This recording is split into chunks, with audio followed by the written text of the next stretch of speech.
Hey everyone, Cara Bradley here for session 3 of effective cueing for yoga teachers. We're going to learn how to rock our classes, master our cueing, be effective communicators, and help our students have a great experience in our yoga classes. One of the reasons why I'm doing these cueing series online is that I want everyone to rock their classes. I want everyone practicing yoga to have the experience that I've had practicing.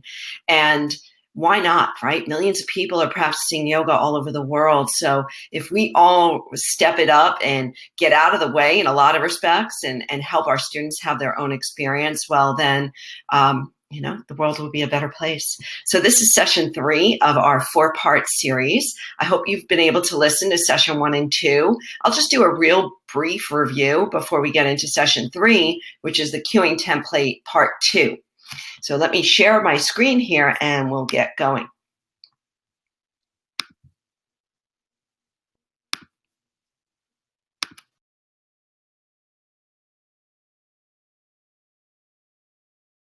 Yoga classes, once again, say less, inspire more, and cue like a master. That's really what this whole program is about. How can I say less to give my students more space? How can I inspire more when the time is appropriate? And how can I learn to cue like a master yoga teacher so that my classes stay full and I'm able to support so many people out there to gain as much as they can from their practice? Session 3 is the cueing template, but a real brief review of what we did in session 1 and 2. So it's so important for us to know the common mistakes that we've made and that we make and that I continue to make as a yoga teacher. Real simply, again, you can go back to session 1 for this, is just too many words, just saying too much, and we're all guilty of that. Giving complicated instruction. So making it more about you and what you want them to understand, be it a fancy sequence or a complicated pose. That just helps. It just takes away from the experience that our students will have. Using passive cues. I talk about this a lot in session 1. Passive cueing is using inactive verbs and not using verbs at all to describe a movement. And then finally, it's just not giving space to integrate. So we need to repeat this over and over again to ourselves and notice them when we're teaching so that we can start to dissolve or break down these common mistakes and just make us stronger teachers overall. On the flip side, we've got some effective strategies to constantly remember. And I got to tell you, I still remind myself of this all the time, all these. Announcing the pose first. It helps you to say less. Announcing the pose gives your students an idea of where they're headed, so they don't need to actually listen to all of your talking and your cueing. Using active verbs. Lunge, lift, press, squeeze, release, does something viscerally. We hear it from the level of our nervous system instead of having to decipher what you're trying to say to us from our mind. Helps us to relax more. Speaking to the body, directly to your leg, your arm, your core, your eyes, instead of using kind of disassociated words like the leg or the foot. And leading with breath, always leading with breath, giving them the inspiration. Inhale, exhale. And finally, my favorite is wait. Just waiting before you talk, waiting to give time for your students to integrate into a pose before you start giving them more stuff to do. So again, go back to session 1 for all of that. Identify weak cueing. Again, kind of a little bit of a repeat from before, passive cues. Notice when you're doing them, where you're doing them. What are your repeat words? What are you saying over and over again? The other day I took a teacher's class and her repeat word was, and then, or now we're going to, right? We all do it. We just want to know about it. Using too much metaphor, too much kind of up in the air sort of, be like a butterfly, open like a flower, stuff like that some people just may not relate to. And then indirect breathing, which is just breathing in a way that's not actively giving a command to breathe. And we'll go over that a little bit later in the support cues. So last week we went through the cueing template. And the cueing template is just really a basic framework for moving bodies. It's what we use in our Verge yoga teacher training program to help brand new teachers understand how the heck am I going to move 20 people into this position. So it helps to break that down. We talked about the super cues. The super cues being those kind of macro cues that you use to move body parts into a pose, simply and clearly. So really important as a newer teacher and as an experienced teacher to make sure that you're not saying too much to actually get the student in the pose. We talked about the end of a pose, the exit cue, and the way that you want to complete a pose by giving them a final breath, by giving them encouragement to go more deeply, to let go more fully, to challenge themselves more. This sort of completes the pose for people. And I often notice it if a teacher doesn't. If a teacher doesn't offer me an exit cue, sometimes I kind of feel like I'm just hanging at the end of a pose. And then there are the transitional cues. The transitional cues are how you move students from one pose to the next, to get them from triangle pose to revolve triangle pose. What you say in between are your transitional cues. And I know I was working with a newer teacher the other day, and her timing was a little bit off, and we talked about it. And, what I said to her is that you're spending more time transitioning people from one pose to the next than you're actually spending in the pose. So we were spending so much time shifting and rotating and changing up our position to get into the next pose that we didn't have as much time to actually experience in the poses themselves. So transitional cues are really important to look at as a teacher. You could be just complicating your classes by over cueing between poses. And that's where, announcing the pose kind of cuts through a lot because you don't need to say as much for most people in the room. So let's get to today's talk, which is on support cues. The support cues are the cues that you say in what I call the belly of the pose to support students, to enrich their experience, to educate. So if you look at the cueing template, you have pose 1 to pose 2, transition. Pose into pose 2 is super. And then once you get the student in a pose, you usually have about 5 breaths, right? 30 seconds, maybe longer if you're lucky, to support a student while they're in the pose. And this is what we're going to talk about today. What are some of the things that you can say during the pose itself? There are what I have, and I and the other teachers in our teacher training program have identified as 5 types of support cues. There's silence, easy, mental support, breath, physical support, and personal experience. And we're going to go through each one of these in detail. So let's talk about silence for a moment. The all-important silence.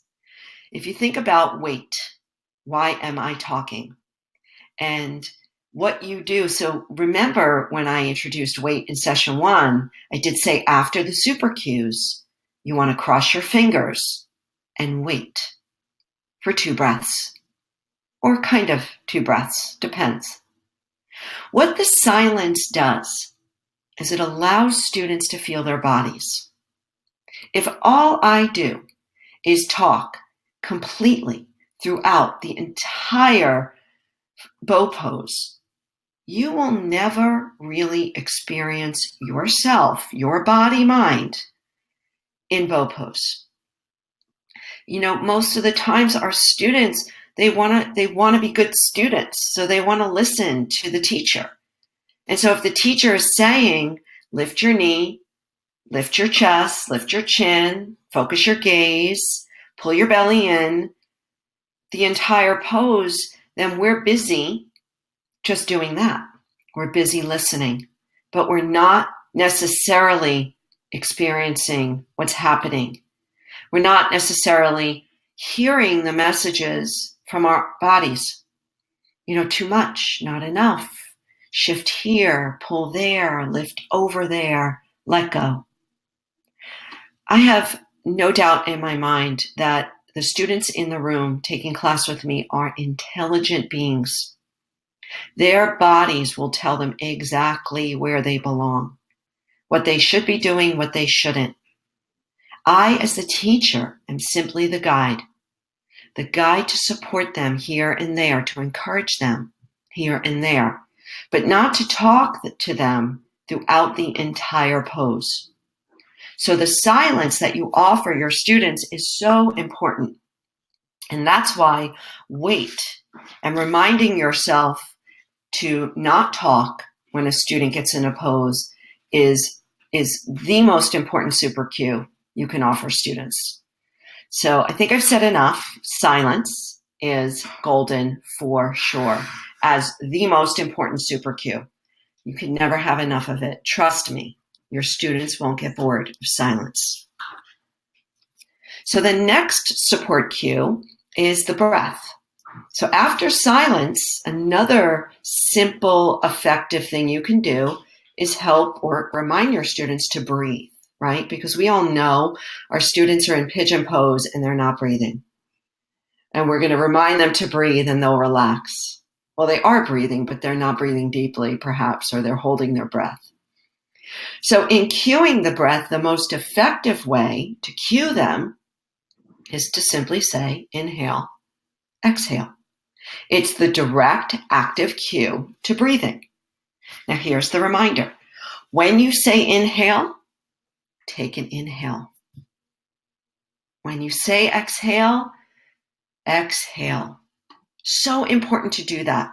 Especially as newer teachers, I notice that doesn't happen. So it may feel like this. Inhale, exhale. Inhale, exhale. Inhale, exhale. Right? I didn't breathe while I was saying that, by the way. As opposed to inhale,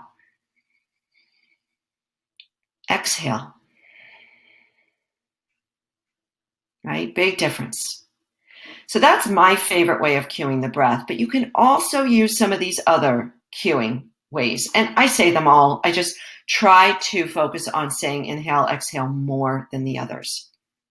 Breathe in, breathe out. Full breath in, full breath out. Or take a deep breath in, a little more wordy, and a deep breath out.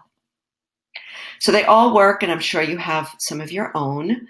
But just to remember, you don't need to breathe a student throughout the entire pose, right? You don't need your whole pose, all the super cues to be breathing cues. In fact, one or maybe two is enough. The third type of super cue is mental support. Now, mental support is mindfulness training. What you're doing with mental support is you're reminding your students to pay attention to certain things. Pay attention to your breath. Notice your big toe. Notice how you feel open. Noticing are reminders, right? Reminders to notice what's happening, to come back into the moment. So some of my favorite mental support cues are focus on your breath, easy. Stay with the rhythm of your breath. Set your gaze, right? That is bringing them back into their body. By reminding your students to set their gaze, you're reminding them to be present. And that's what a mindfulness coach is, or a mental coach. Come back to this moment, get curious about what's happening right now, or notice sensation. Now, these are just a few of so many possibilities, and I'm sure you have your own delicious mental support cues as well. But what's helpful is separating them into all these different types so that you start to become familiar with where your strengths are and where you may want to focus a little bit more. Physical support Most of us got this one hands down, at least some of them, right? The physical support of the alignment cues. They're telling your students about the benefits, which is so important to do, which we don't often do enough of. Especially if you're teaching beginner students, just have a chock full of benefits in your pocket during class. They love to hear why the heck they're doing these crazy poses, why they showed up today. This is helping you to settle your nervous system. This is allowing you to breathe more deeply. This is reducing stress, which reduces inflammation in your body. I mean, it's endless. The benefits are endless, which is so fantastic.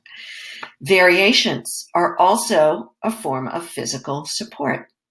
You know, if you're versed in this pose, you may want to take the bind.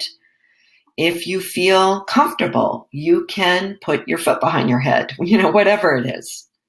And also modifications. If this is too much for you, try placing your knee down.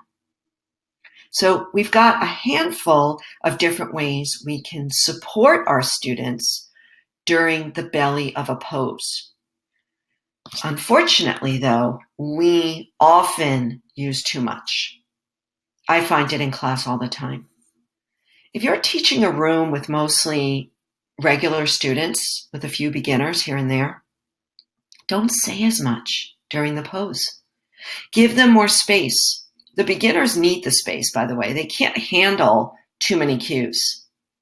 They'll stop listening to you at some point, and you'll just be like Charlie Brown's teacher, you know, wah, wah, wah, wah. So saying less, more silence, more breath, some support, some alignment, a few benefits here and there. And then the last support cue is personal experience. So I caution you here, use it sparingly. Choose maybe one time, 2 times maybe during a class to give some personal observation. You want to use it during a longer hold, perhaps if it's going to be a story. You don't want to give them a story during a balancing pose, you know, maybe during a longer hip opener or forward bend. Keep it shorter though, so you don't want to go on and on, make it relevant to the situation or your theme. So there's no doubt that, you know, our students want to know who we are and what we do and our little quirky things or, you know, something that happened to us, but we certainly do not want to make the class about us. We want to be the CEO of the class and to guide our students and to contain them, but we don't want to be a personality so much so that it takes them out of their own experience. So let's just look at these once again. The cues in the belly of a pose to support your students are silence, breathing, mental support, physical support, and personal experience.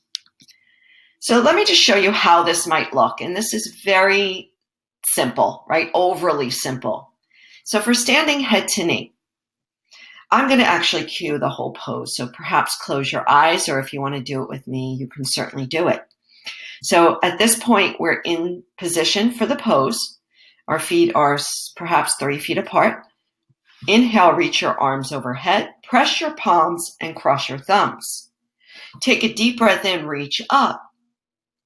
Exhale, tuck your chin and dome forward. Release your hands down and bring your forehead to your knee. Done. Super cues over. First 2 poses, I'm going to wait. I'm going to cross my fingers. So the first 2 breaths, you know, you can take those breaths. You can just kind of, you know, think about what 2 breaths would feel like. You'll know you've got great, great instincts when you're teaching a class. But for 2 breaths, wait. Then you can say, focus on your breath. Or take a deep breath in. Exhale. You can also finalize it by just saying, pull your navel to your spine and bring your forehead to your knee. And now execute, take a final breath. Exhale fully, finish, and now we transition. Reach your arms forward, press your palms, cross your thumbs. Uncurl slowly up your spine. Step your feet together, top of the mat. Release your arms by your side. Mountain pose. So I hope this makes sense. What's happening during the belly of the pose, we often don't pay attention to. Can I be more effective? Can I be more precise? Can I allow for more space for my students? So here are your assignments for Module 3. Again, record your class. Really important to do that. Record your class and listen to your support cues. What are you saying? What are you saying a lot of? Where are your strengths? What could you add more of? I know oftentimes the feedback I'll give teachers, especially if they're teaching a beginner class, is give me more benefits. Sell the practice to me. Make me understand why I'm doing half locust with my elbows underneath my hips on the floor, right? Tell me why I'm doing this, what it's going to benefit. It's really important to do that. So the second assignment would be to write out a few sequences or a sequence of, say, 5 poses. And we do this in our YTT. So you want to write out the super cues. So you write out 5 poses. Okay, I'm going to move a class through these poses. And then you spell it out. Super cues, support cues, exit cues, transitional cues. It'll just help you to contain your talking, your communication. It'll help you to see where you may be over talking, where you may not be as precise. So once again, I am here for you to support you. Work with me. Let me know. I'm happy to listen to one of your classes, and we can have a discussion, half-hour discussion about any of these topics, the cueing template, the common mistakes, the effective strategies. I'm happy to really dive into it with you. So let me know. If you're interested, just email me, Cara@carabradley.net. I believe the link is on the YouTube description. I'm going to have to check that, but otherwise you can always just reach me through my website. I'd love to work with you. Also, On The Verge, Wake Up, Show Up, and Shine is my book. It's been out 1 year. I'd love for you to check it out on Amazon, Barnes & Noble, Audible. That would be super. I would love to have your support. Also, don't forget about my free mobile app, and that's available on iTunes and Google Play as well. And on the free mobile app, I have a couple of video practices, so you can take a class with me, and a bunch of mindfulness and primer activities as well. And lastly, take a look at my podcast. I do them weekly. I have a ball with these 15-minute little short discussions on topics from getting out of the mud to finding your hell yes in your life. It's not yoga related, but it is definitely life related and so much about feeling alive in this lifetime. So thank you so much. I'm so thrilled that you've joined me. One more thing is just checking out my center, VergeBodyMind.com. You can also see that we've got an on-demand channel there as well. Now I will say thank you so much for joining me. I'm so thrilled to be doing this. I've got one more session left. I've heard from a bunch of you, and I would love to hear more from you. So find me on Twitter, on Facebook, Instagram, email me, and let me just come back on live here so we can